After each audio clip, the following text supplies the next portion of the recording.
Белгілі композитор Қалдыбек Құрманәлі журналист Аман Тасқынға берген сұхбатында Заманбек Нұрғаділов қайтыс болар күні өзіне телефон арқылы хабарласқанын айтты. Орда Кезет сайтының жазуынша, Нұрғаділов Құрманәліге кітап шығарып беруді өтінген. Дәл қазіргі президентіміз батыл қадамға барып жатыр. Осы сәтте Нұрғаділовтың өлімі туралы ақиқат ашылуы мүмкін. Шындық айтылмай қоймайды, шындықтың кеш келетіні қиын. Талай адамдар көрмей кетуі мүмкін. Нұрғаділов қайтыс болар күні маған телефон шалды. Заманбек Нұрғаділовтың маған деген құрметі ерекше болды. Аға-іні болып араластық.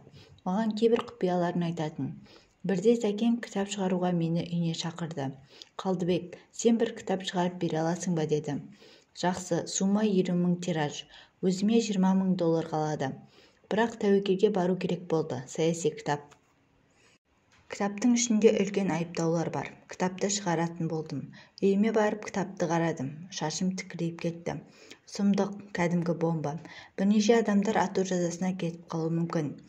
Бір аптада бітіріп бардым. Кітап туралы ұсыныстарымды айтып болып едім. Әй, Қалдыбек, сенен осыны күтіп едім деді. Риза болды. Мен ақшаны алуға келіп отырмын. Баспа дайын тұр.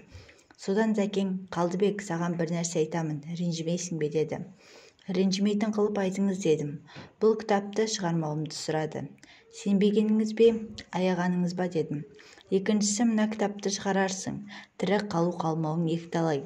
Сен өнерге керек екенсің. Мына ластерлікке сені араластырғым келмейді деді. Конверт ұсынып, сөзінде тұрғысы келетінін айтты және кітапты ұмыт деді. Композитордың айтуынша, Заманбек Нұрғаділовтың ұлы әкесінің жаназасын шығаруға қарсы болған. Алматы қаласы сотының қызы ұзатылатын болып, соның үйінде отырдым. Мақпал Жүнісова телефон шалды. Қалдыбек, Зәкеңді өлтіріп кетті ғой деді. Алып ұшып сонда бардым. Милициялар келген екен. 31-ші арна журналистері менен сұхбат алды.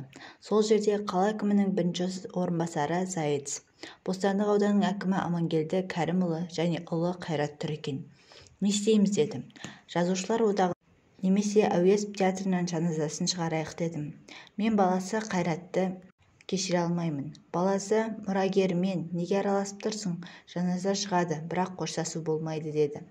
Бөкенов пен Зайц, Қалдыбек ұлы қарсы болып тұр. Сен неге бүйректен сирақ шығарасың деді.